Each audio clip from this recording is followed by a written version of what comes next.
But in my opinion, I feel that making money from your talent is one of the hardest things to do because talent in the end comes very easy to you. So you sometimes don't put in enough effort. Hi all, welcome back to the channel. My name is Monish. I'm a qualified chartered accountant living here in Melbourne, Australia. Now, for those of you who've been watching my videos regularly know that I was made redundant a couple of years back, and since then I've started my own business.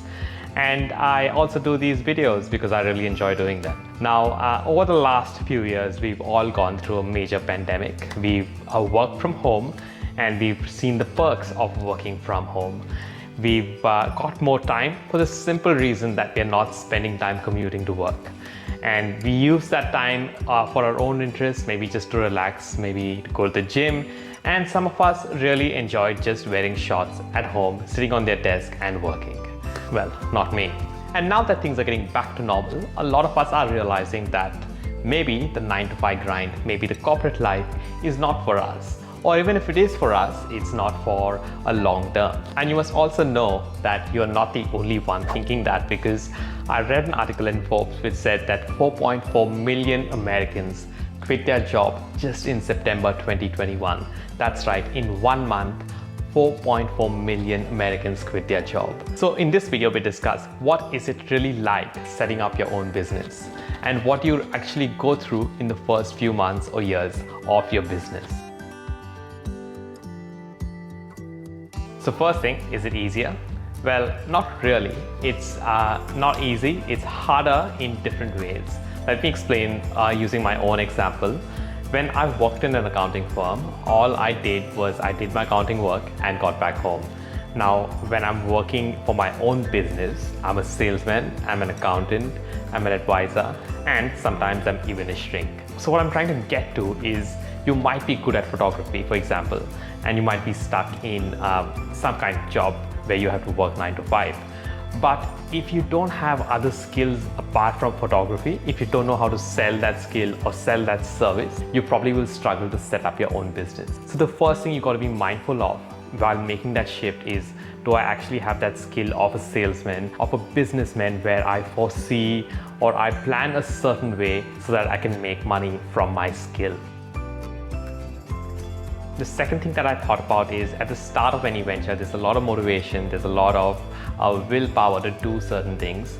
But as time passes by, procrastination actually triumphs discipline, and you start procrastinating on things. You start being a bit more laid back. And when you do that in a business, even for a week or so, your clients start getting cranky and the work starts piling up.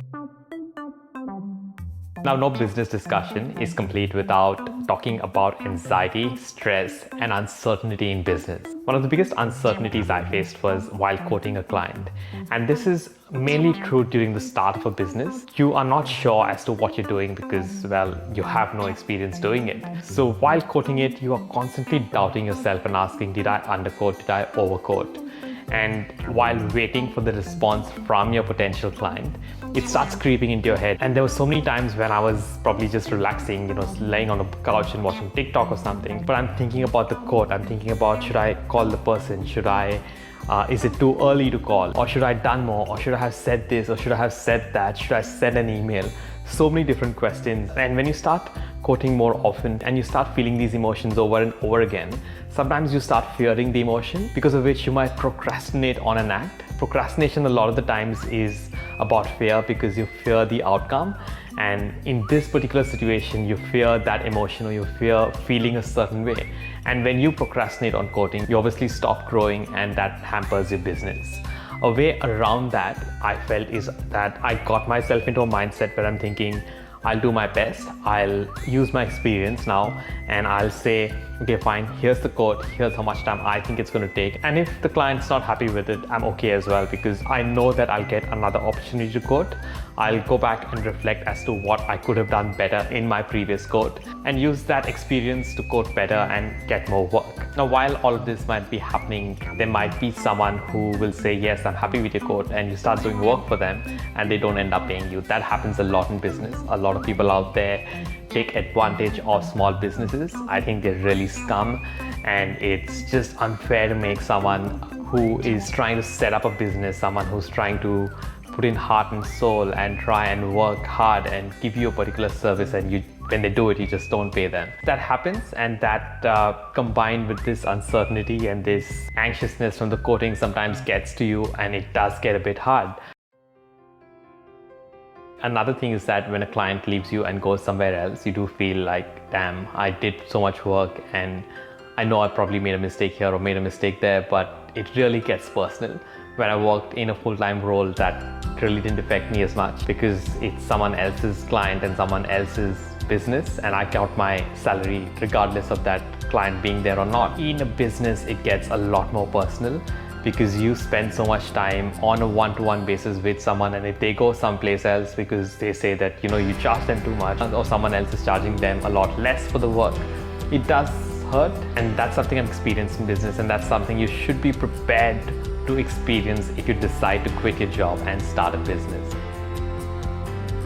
So to conclude, many of us through the pandemic have got more time to spend with ourselves, and in that process we've discovered new talents, or in that process we've learned certain things about ourselves. But in my opinion, I feel that making money from your talent is one of the hardest things to do, because talent in the end comes very easy to you. So you sometimes don't put in enough effort, and it gets very hard to be disciplined and focused and make something of it. So making money from your talent is very difficult. And if you do have a business idea, what you should do is try and start a side hustle.